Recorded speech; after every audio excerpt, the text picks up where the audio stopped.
Entrevista da semana. O assunto do Entrevista da Semana é sobre exame criminológico, tema do livro da assistente social Luciane Neitzel Fritz. Ela concedeu entrevista ao jornalista Diego Souza. Acompanhe.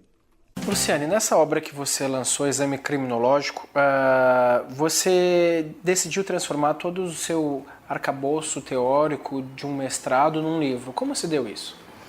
Então, eu trabalhei praticamente 5 anos no sistema penal, atuando em 2 unidades penais. E durante 2 anos eu fiz meus estudos do mestrado, fiz a minha pesquisa e resolvi torná-la num livro, porque é um assunto que é pouco discutido, pouco debatido. E eu acho que a gente que está lá na prática precisa elaborar teoricamente esse conhecimento que a gente tem e precisa divulgar o nosso conhecimento. E quais são as especificidades do trabalho feito com psicólogos e assistentes sociais nas unidades penais, que é então o tema do seu livro? O assistente social, o psicólogo, e também deveria ter, mas em poucas unidades tem, o psiquiatra, compõe a equipe técnica do sistema da penitenciária. É isso que difere uma penitenciária, por exemplo, de uma cadeia pública. Ter uma equipe técnica que vai formar a comissão técnica de classificação, e essa comissão é que vai dar o parâmetro e o andamento técnico para o trabalho desenvolvido no sistema penal. Então, como funciona na prática esse exame criminológico? É composto, então, por um conjunto de profissionais? Isso, é composto pelo saber do assistente social, do psicólogo, do psiquiatra, também da parte da segurança. Então, essas pessoas é que vão avaliar o preso durante o tempo que ele está na prisão. Quando ele foi pensado o exame criminológico na Lei de Execuções Penais de 1984, ele foi idealizado para ser elaborado quando o preso entrasse na prisão, ter uma avaliação inicial e elaborar um processo de trabalho com ele, né, uma perspectiva, um planejamento de trabalho para realizar durante o cumprimento da pena e depois ser avaliado no final desse tempo para ver se ele estava apto a progredir de regime e voltar à liberdade, a ter sua liberdade de volta. Então, se avaliaria no começo para planejar e depois se avaliaria no final para ver o que foi trabalhado e qual o resultado obtido. Então, na prática, isso não é muito feito, porque eu queria saber se na prática o sistema prisional ele melhora as pessoas ou não, se tem efeito reverso. Então, na prática, o que acontece, como o sistema penal, todo mundo sabe, é superlotado, as equipes técnicas são pequenas. Numa das unidades que eu atuei, em Foz do Iguaçu, no Paraná, nós tínhamos 900 presos, uma equipe técnica composta por 2 assistentes sociais e um psicólogo. Para avaliar todos esses presos, então demanda tempo, você entrevista, você usa entrevista com os familiares, por exemplo, o assistente social, o psicólogo já vai fazer testes, laudos. E tudo isso é que vai resultar num documento que chama exame criminológico, que vai dar parâmetro para o juiz avaliar se o preso está ou não apto. Se eu só avalio o preso, se eu não tenho uma grande população e poucos técnicos, eles não vão avaliar em 2 vezes, em 2 momentos, porque o trabalho é muito grande. Então, vai se avaliar para cumprir a exigência jurídica. Então, o que acaba acontecendo no sistema penal se avalia só quando o preso está para progredir de regime. E aí, não se faz um trabalho durante esse período. Por isso, sim, acaba piorando o ser humano que ali entra, né? Porque você pensa, quando eu adentro no sistema penal, eu sou despido de toda a minha individualidade enquanto sujeito, porque eu vou usar todo mundo a mesma roupa, todo mundo o mesmo corte de cabelo, tudo que é meu pertence vai ser retirado de mim para eu ser colocado naquela nova sociedade. E durante aquele tempo eu vou ser confinado 24 horas por dia e vou ter pouquíssimas atividades.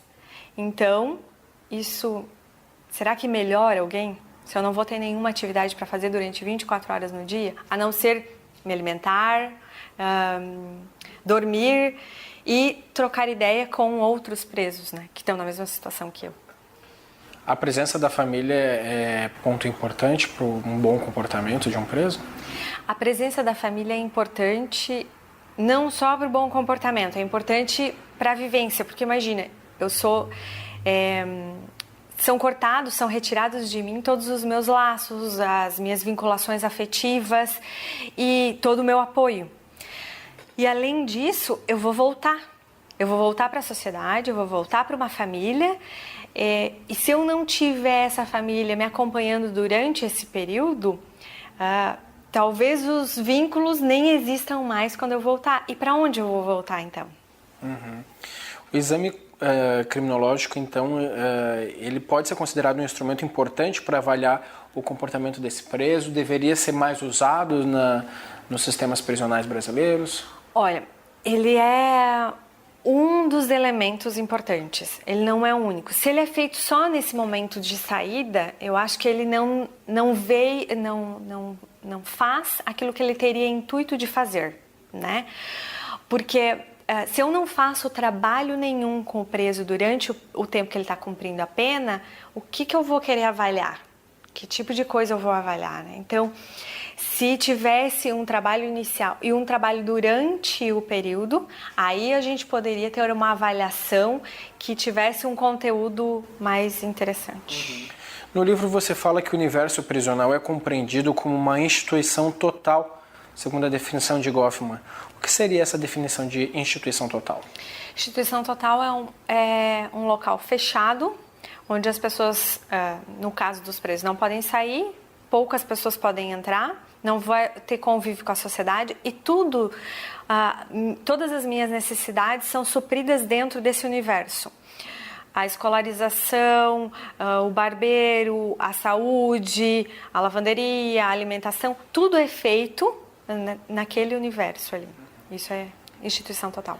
Luciane, pensando no mundo ideal, esquecendo todas as nossas peculiaridades políticas e econômicas, o que deveria ser mudado de verdade no sistema prisional para que ele cumpra a sua função? Acho que essa é uma pergunta difícil e complexa, não tem uma única coisa que deve ser mudada. Mas um dos problemas que a gente tem são poucas equipes técnicas, em pouca quantidade, muitos presos, instituições muito grandes, 900 presos, né, convivendo num único espaço. Poucas oportunidades de escolarização, por exemplo, na unidade que eu atuei, 900 presos, acho que 121 para a escola. Pouquíssimas oportunidades de trabalho, talvez lá tivessem 80 indo trabalhar nas atividades que a unidade oferece, que é cozinha, lavanderia. Então, o tipo de atividades é muito restrito, muito pouco para o número de pessoas que a gente tem. E você acha que o trabalho e o estudo, ou seja, a ocupação de tempo desses presos, é papel também muito importante, né? Afinal de contas, é uma mão de obra gigantesca que está lá parada. É uma mão de obra gigantesca, né? Se a gente pensar por outro lado, a manutenção dele lá custa e o custo é bem alto, né? Além disso, quando eu fico 24 horas sem fazer nada, isso não precisa estar preso para não produzir nada, sem fazer nada. O que a minha cabeça vai pensar, né? O que eu vou produzir? Então, as atividades podem me proporcionar possibilidades diferentes quando eu estiver aqui fora. A maioria dos presos tem baixo nível de escolaridade. Se ele entra lá com baixo nível de escolaridade e eu vou ficar lá 24 horas por 2, 3 anos, então por que eu não sair de lá melhor qualificado? Se o preso entra, por exemplo, um ladrão, né? Ele entra lá sem nenhuma qualificação para ser inserido no mercado de trabalho, se ele aumentar o nível de escolaridade, ele pode ter novas perspectivas para se inserir no mercado de trabalho. Você acha que no inconsciente coletivo o presídio ele serve mais para maltratar ou para ressociabilizar a pessoa? Eu acho que tem muito essa questão de maltrato, né? Sim. Eu acho que a utopia é ressocializar, né? E ao mesmo tempo a questão de punir, né? Essa é a utopia. Mas da forma como está instituído o sistema penal hoje, o que a gente mais faz é punir. Porque, na verdade, ressocializar é uma fala muito difícil, muito complexa, é um conceito difícil de ser praticado. Eu acho que a gente pode contribuir para aquela pessoa ter maiores e diferentes possibilidades quando ela sair. A Lei 10.792 de 2003 altera o artigo 112 da Lei de Execuções Penais, substituindo a necessidade do exame criminológico para a progressão da pena por um simples atestado de bom comportamento. Então, fica assim a critério do juiz pedir o exame ou não, desde que tenha uma decisão motivada. Você, como assistente social, o que você acha dessa resolução? Olha, na verdade, essa resolução ela veio para suprir uma necessidade que o sistema tem de andar, né? A gente tem unidades prisionais superlotadas, isso não é novidade, poucas equipes técnicas para fazer esse trabalho de avaliação. Então, para movimentar o sistema, fazendo com que as pessoas progridam, desburocratizar, digamos assim, né?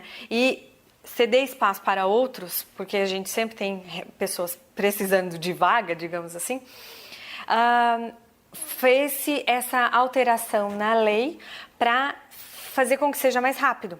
Mas o atestado de boa conduta é bem simples, né? E o que faz com que essa avaliação tenha elementos suficientes para avaliar o preso, né? Porque se a gente pensar, o preso, se o objetivo é sair, como que eu vou me comportar para sair da prisão? Eu vou sair dentro dos parâmetros que me dizem que são corretos, apresentando um bom comportamento para que eu obtenha o benefício que eu estou querendo, né?